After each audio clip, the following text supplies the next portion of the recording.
Monas atau Monumen Nasional. Ada yang belum tahu monumen ini? Kayaknya udah tahu semua ya. Oke, langsung aja.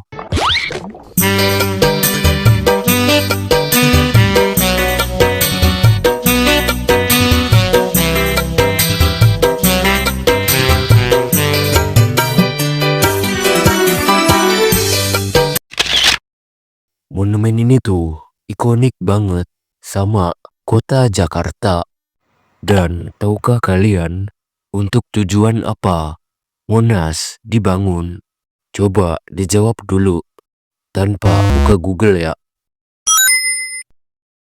Udah ketemu jawabannya? Kalau belum, biar saya kasih tahu.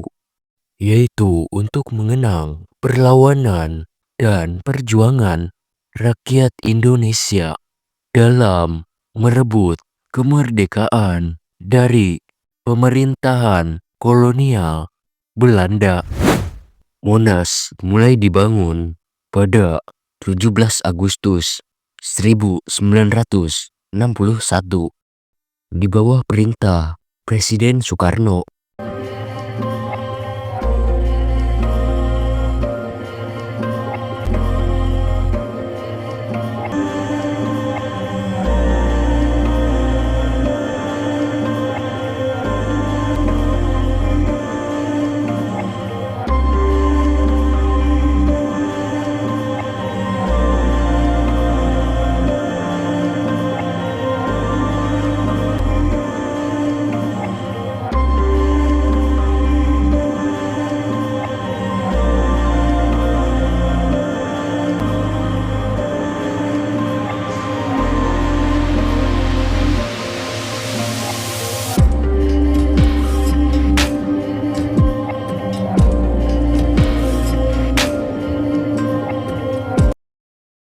Lalu diresmikan oleh Presiden Soeharto dan dibuka untuk umum pada 12 Juli 1975.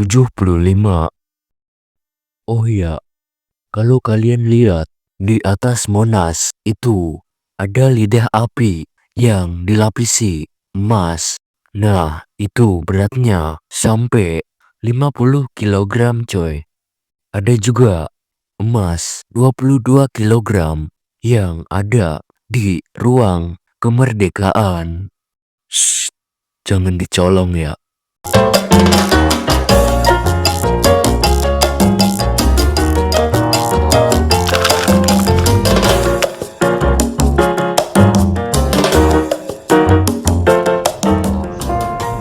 Assalamualaikum warahmatullahi wabarakatuh. Bisa dijelaskan secara singkat untuk di dalam ruang kemerdekaan ini ada apa aja nih Pak Mas? Baik sahabat Monas, ruang kemerdekaan ini merupakan ruangan kedua yang ada di Monumen Nasional. Artinya kunjungan pertama di Monas itu berada di ruang museum yang berada di lantai dasar.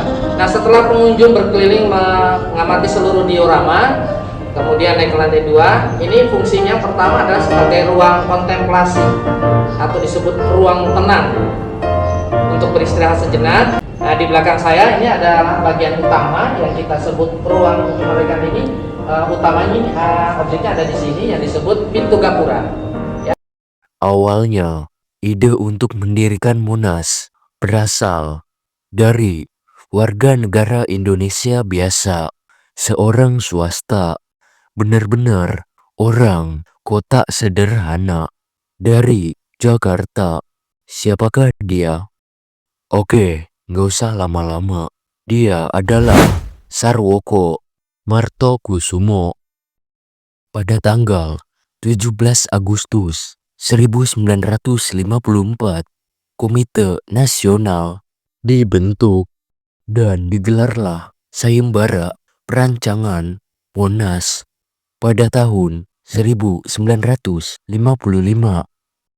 Terdapat 51 karya yang diajukan, tapi hanya satu karya saja yang dibuat oleh Friedrich Silaban yang memenuhi kriteria yang ditentukan. Komite Nasional itu ingin sebuah desain yang harus menggambarkan karakter bangsa Indonesia dan harus mampu bertahan selama berabad-abad. Lalu pada tahun 1960 diadakan sayembara kedua untuk mendesain monumen ini. Tapi sangat disayangkan, dari 136 peserta, tak ada satupun yang memenuhi kriteria.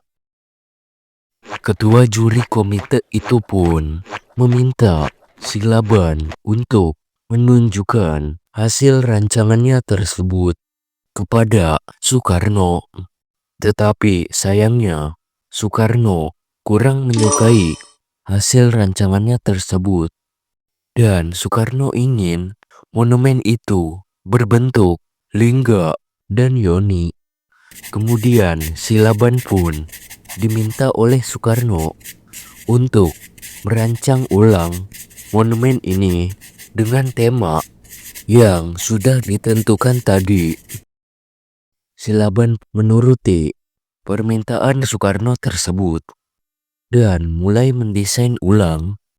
Tetapi rancangan ulang tersebut terlalu memakan biaya dan juga kondisi ekonomi pada saat itu cukup buruk.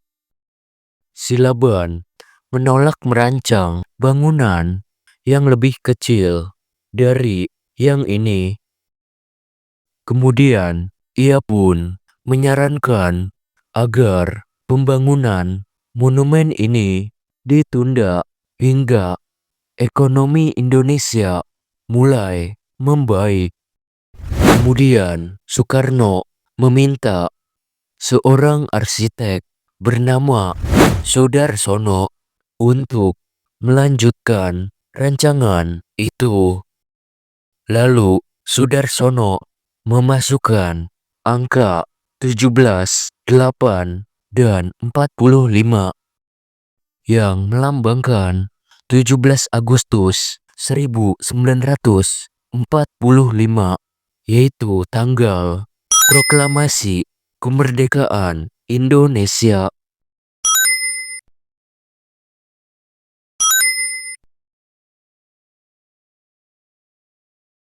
Sekarang Friedrich Silaban dan Soedarsono tercatat dalam sejarah sebagai arsitek yang merancang monumen ini. Monas dibangun di area seluas 80 hektar. Dan saya ulangi lagi, mulai dibangun tanggal 17 Agustus 1961.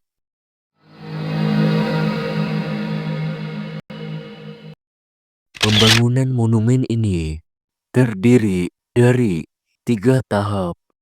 Pada tahap pertama, dimulainya secara resmi pembangunan pada tanggal 17 Agustus 1961. Seperti yang sudah saya sampaikan berkali-kali, Soekarno secara seremonial menancapkan pasak beton pertama. Total ada 284 pasak beton yang digunakan sebagai fondasi bangunan. Adapun 360 pasak bumi yang ditanamkan untuk fondasi Museum Sejarah Nasional. Seluruh pemasangan fondasi selesai pada bulan Maret 1962. Kemudian dinding museum pada dasar bangunan telah selesai bulan Oktober. Kemudian pembangunan obelisk dimulai dan akhirnya selesai pada bulan Agustus 1963.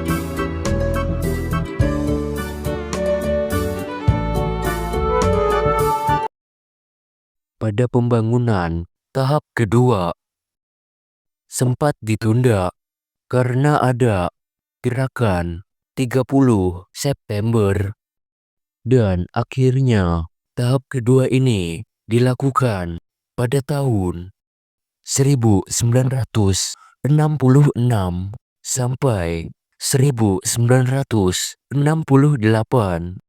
Lalu pada tahap ketiga atau terakhir berlangsung dari tahun 1969 sampai 1976.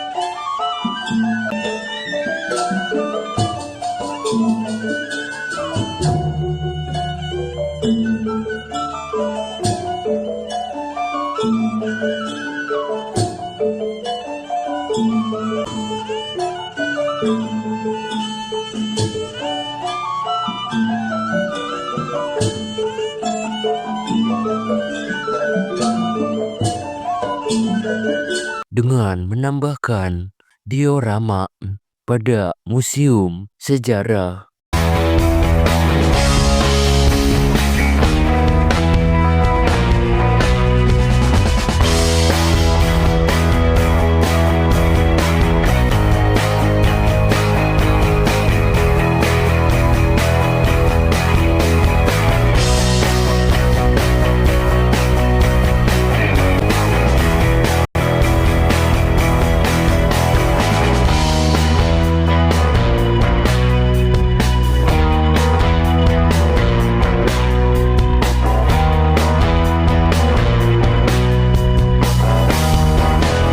Meskipun pembangunan sudah selesai, tapi tetap saja ada masalah yang terjadi, antara lain adalah kebocoran air yang menggenangi museum.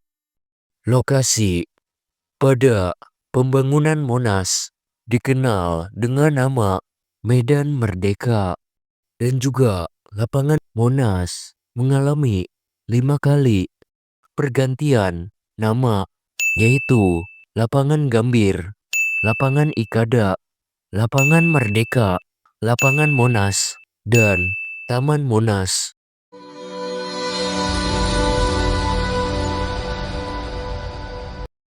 Monas ini tutup pada hari Senin dan buka pada hari Selasa sampai Minggu.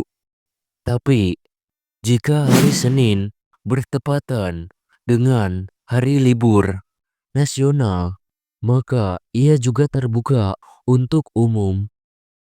Ada 2 sesi waktu untuk bisa masuk ke dalam Monas ini. Sesi pertama dimulai dari pukul 8 pagi sampai jam 4 sore. Lalu sesi kedua dimulai pada pukul 7 sampai 10 malam.